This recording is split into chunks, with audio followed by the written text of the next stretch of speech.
ఓం శ్రీ మహాగణాధిపతయే నమః. ఓం శ్రీ మాత్రే నమః. ఓం శ్రీ గురుభ్యోం నమః.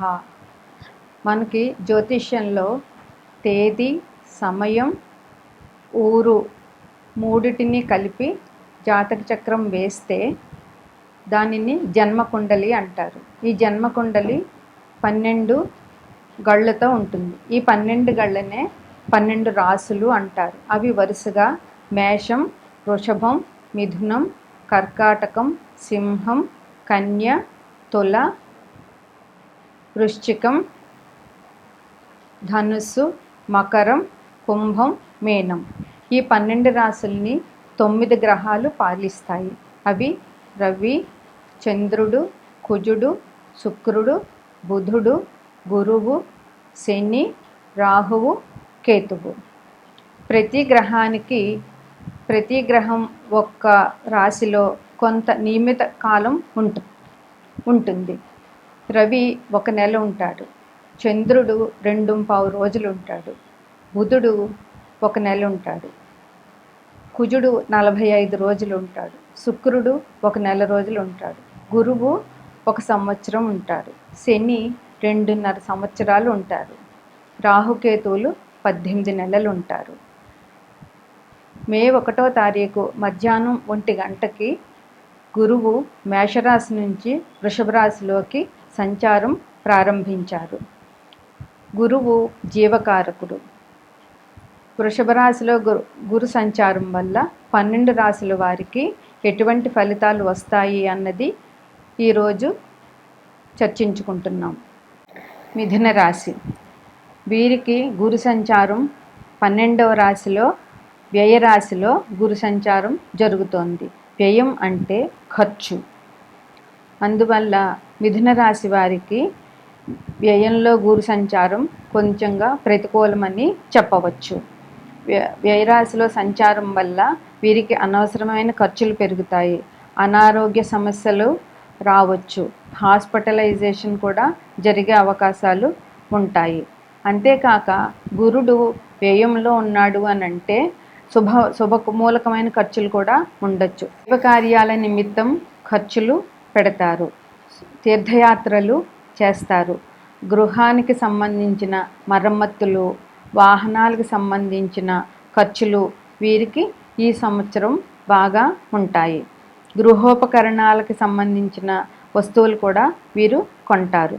గురుడు వక్రించిన సమయంలో అంటే మే 5వ తారీఖు నుండి జూన్ 3వ తారీఖు వరకు, తిరిగి అక్టోబర్ నుండి 25వ సంవత్సరం 2025 ఫిబ్రవరి వరకు వక్రించిన సమయంలో ఇతరులచే మాటలు పడడం, ప్రమోషన్లో వాయిదాలు, ఉద్యోగంలో స్థానచలనం లేదా ఉద్యోగంలో మార్పులు ఇవన్నీ జరిగే అవకాశం ఉంటుంది. అనాలోచిత నిర్ణయాల వల్ల వీరు ఇబ్బందులు పడతారు. సహాయ సహకారాలు లోపిస్తాయి. భాగస్వామి సహకారం తక్కువగా ఉంటుంది. జీవిత భాగస్వామితో పట్టుదలలు, కోపతాపాలు జరిగే అవకాశం ఉంటుంది. ఆరోగ్య సమస్యలు ఉంటాయి. ఉద్యోగులకు డిప్యుటేషన్లు, ట్రాన్స్ఫర్లు జరిగే అవకాశం ఎక్కువగా ఉంది. గురుని దృష్టి చతుర్థం మీద పడడం వల్ల తల్లికి కానీ, తల్లికి సంబంధించిన బంధువులకు కానీ అనారోగ్యం కానీ, సమస్యలు కానీ తల ఎత్తే అవకాశం ఉన్నది. అష్టమ స్థానం మీద గురుదృష్టి ఉండడం వల్ల ఆకస్మిక ధన నష్టం, ఆకస్మిక ప్రమాదాలు జరిగే అవకాశం ఉన్నది. ఖర్చులు ఉన్నా కానీ ధనం సరిపడా చేతికి అందుతుంది. ఈ రాశివారు శనగలు దానం చేసిన, గురుచరిత్ర పారాయణం చేసిన చాలా మంచిది. రావి చెట్టుకు 11 ప్రదక్షిణాలు చేసినట్లయితే వీరి ఇబ్బందులు కొంతవరకు తగ్గగలవు. గోచార గురువు వివిధ రాశులలో ప్రతికూలమైనటువంటి ఫలితాలు ప్రభావం తగ్గడానికి గురుగ్రహ పరిహారాలు ఏం చేయాలంటే, గురుగ్రహ జపం 16,000 చేయాలి. హయగ్రీవ మంత్రం చదవడం, దత్తాత్రేయ వజ్ర కవచం, మేధా దక్షిణామూర్తి స్తోత్ర పారాయణం, హయగ్రీవ స్తోత్రం, రాఘవేంద్ర స్వామి స్తోత్రం చేయాలి. ప్రతి నెల ఒక్కసారి దక్షిణామూర్తికి అభిషేకం చేయించాలి. గణపతి హోమం, దక్షిణామూర్తి హోమం పసుపు కొమ్ములతో, గురుగ్రహ మంత్రం రుద్రహోమం, సంతానం కోసం సంతాన పాశుపత హోమం, లక్ష్మీ హయగ్రీవ మంత్రంతో హోమం చేయొచ్చు. దానం: గురువారం రోజు శనగలు కానీ, తీపి పదార్థాలు కానీ, మెంతులు, బెల్లం, పసుపు, అరటి పండ్లు, మామిడి పండ్లు, పసుపు వస్త్రాలు, గోవు,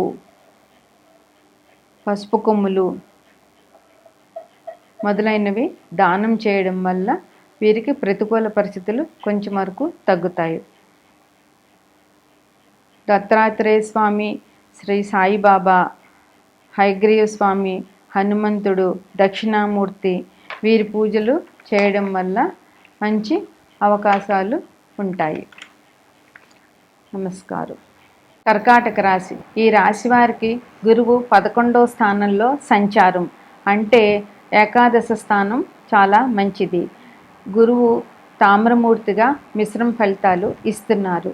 గురువు 11వ ఇంట్లో సంచారం వల్ల బంధుమిత్రుల సహాయ సహకారాలు ఉంటాయి. స్నేహితుల వల్ల వీరికి చాలా ఉపకారం ఉంటుంది. రావాల్సిన ధనం అంతా చేతికి అందుతుంది. శత్రువుల మీద విజయం సాధిస్తారు. గురుదృష్టి తృతీయం మీద ఉండడం వల్ల సోదరీమణుల సహాయ సహకారాలు బాగుంటాయి. సోదరీమణుల ఆర్థికంగా అభివృద్ధి ఉంటుంది. ఉన్నత విద్యా ప్రయత్నాలు చేసేవారికి చాలా మంచి సమయం అని చెప్పవచ్చు. విదేశీయానం కూడా వీరికి ఉంటుంది. ఇరుగు పొరుగు వారికి సహాయ సహకారాలు చేస్తారు. వీరికి మంచి అభివృద్ధి ఉన్నది. ఇరుగు పొరుగు వాళ్ళ సహాయ సహకారాలు వీరికి బాగా అందుతాయి. వీరు మిశ్రమ ఫలితాలు, శుభ ఫలితాలు బాగానే పొందుతారు. సంతానంలో ఎదుగుదల ఉంటుంది. మంచి ఆలోచన, మంచి మంత్రసిద్ధి, భాగస్వామి సహకారం, సమాజంలో గౌరవం, కీర్తి ప్రతిష్టలు ఇనుముడించడం ఉంటాయి. ఒక రకంగా చెప్పాలంటే కర్కాటక రాశి వారికి గురువు ఏకాదశంలో సంచారం చాలా అనుకూలమని చెప్పవచ్చు. గురుచరిత్ర పారాయణ చేసినట్లయితే వీరికి ఇంకా చాలా మంచిగా ఉంటుంది. సింహరాశి వారికి గురువు సువర్ణమూర్తిగా సంచారం. సింహరాశి వారికి గురువు దశమ స్థానంలో సంచారం. దశమ స్థానంలో సంచారం అంటే గురువు మంచి ఉద్యోగ అవకాశాలని ఈ రాశి వారికి కల్పిస్తారు. సువర్ణమూర్తి సంచారం అయినా కొద్దిగా ఇబ్బందులు కూడా లేకపోలేదు. వీరికి అధిక ఖర్చులు ఉంటాయి. గృహ వస్తు వాహన సౌకర్యం ఉంటుంది. దానికి సంబంధించిన ఖర్చులు కూడా వీరికి బాగానే ఉంటాయి. గురువు వక్రత్వం సమయంలో వీరికి అనవసరమైన త్రిప్పుట బాగా ఎక్కువగా ఉంటాయి. వృత్తి వ్యాపారాల్లో మార్పు చేర్పులు చాలా ఉంటాయి. గంగా స్నానం చేయడం వల్ల వీరికి మంచి జరుగుతుంది. ఉద్యోగులకు ప్రమోషన్ వంటివి జరుగుతాయి. ప్రమోషన్లు బాగా ఉంటాయి. అయినప్పటికీ అధిక శ్రమలు, ఇబ్బందులు ఉంటాయి. గురు దృష్టి ద్వితీయ షష్టమానపై ఉండటం వల్ల ఆర్థికంగా కుటుంబ అభివృద్ధి ఉంటుంది. కానీ రుణ బాధలు ఉంటాయి. ఇతర వ్యవహారాల్లో తలదూర్చకుండా ఉండడం చాలా మంచిది.